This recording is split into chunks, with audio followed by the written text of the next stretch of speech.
इतरही घडामोडी राज्यातील अनेक भागातील एलपीजी गॅस सिलेंडरच्या तुटवड्यामुळे नागरिकांना रांगा लावाव्या लागतात आणि या पार्श्वभूमीवर पीएनजी गॅसचा वापर राज्यात वाढवणार असल्याचं सूचक विधान भुजबळांनी केलं। नव्या इमारतींना पीएनजी जोडणी आवश्यक असल्याचं भुजबळांनी म्हटलंय।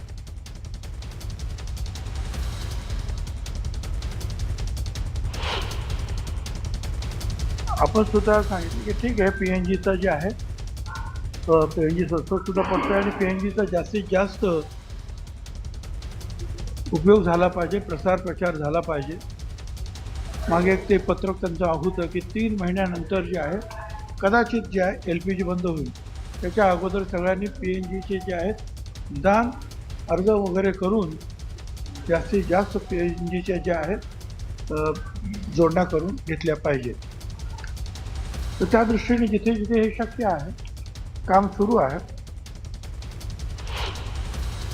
सगळ्या ह्या जे महानगरपालिकेच्या नगरपालिका जिथे पीएनजी आहे तिथे जसं आपण पाण्याचं कनेक्शन आलंच पाहिजे, इलेक्ट्रिकचं कनेक्शन त्या बिल्डिंगला पाहिजे, तरच तुम्हाला जे आहे ऑक्युपेशन सर्टिफिकेट मिळेल। त्याप्रमाणे पीएनजी सुद्धा मॅन्डेटरी करा, कंपल्सरी करा की ते सुद्धा कनेक्शन असेल तरच तुम्हाला ओसी मिळेल। अशा काही अटी त्याच्यामध्ये टाका। देशात आणि राज्यात इंधनाचा तुटवडा नाही, एलपीजी गॅस आणि डिझेल पेट्रोलचा मुबलक साठा असल्याची माहिती मुख्यमंत्री देवेंद्र फडणवीस यांनी दिली। त्यामुळे लॉकडाऊन लागण्याच्या अफवा जर कोणी पसरवत असेल तर त्याच्यावर कडक कारवाई करणार असल्याचा इशारा त्यांनी दिला। अशा अफवा पसरून जर कोणी गोंधळाची स्थिती निर्माण करत असेल तर ते देशविरोधी काम आहे असंही फडणवीस म्हणाले। जाणीवपूर्वक काही लोक आपल्या देशामध्ये संभ्रम पसरवत आहेत।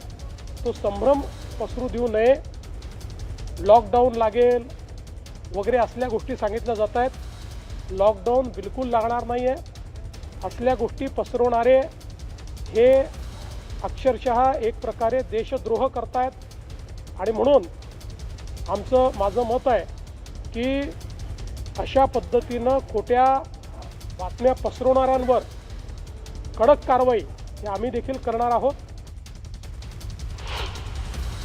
एलपीजीच्या संदर्भात स्ट्रेट ऑफ हॉर्मुझमधनं मोठ्या प्रमाणात आपला एलपीजी येतो, पण त्यालाही काही कंडिशनसहित परमिशन मिळते आहे।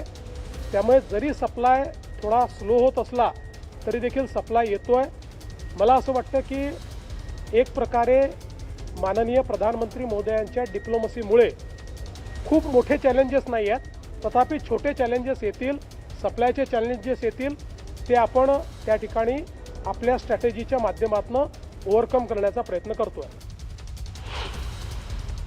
मोठ्या प्रमाणात आपल्याकडे पीएनजीचं काम हे सगळ्या शहरांमध्ये होत आहे। महानगर गॅस निगम लिमिटेड हे पाईपलाईन टाकण्याचं काम करतायत आणि पाईप गॅस हा लोकांपर्यंत पोहोचवण्याचा आपला प्रयत्न आहे। कालच आपण एक GR काढून सगळ्या महानगरपालिका नगरपालिका क्षेत्रांमध्ये गॅस पाईपलाईन टाकण्याकरता सगळ्या अटी आणि शर्ती या शिथिल केलेल्या आहेत। राईट ऑफ वेज त्यांना देण्याचा प्रयत्न आपण करतो आहोत आणि या गॅस पाईपलाईन आपण जर टाकल्या तर आपल्याकडे पीएनजी उपलब्ध आहे, त्यामुळे एलपीजीची आवश्यकता पडणार नाही। आणि यानंतर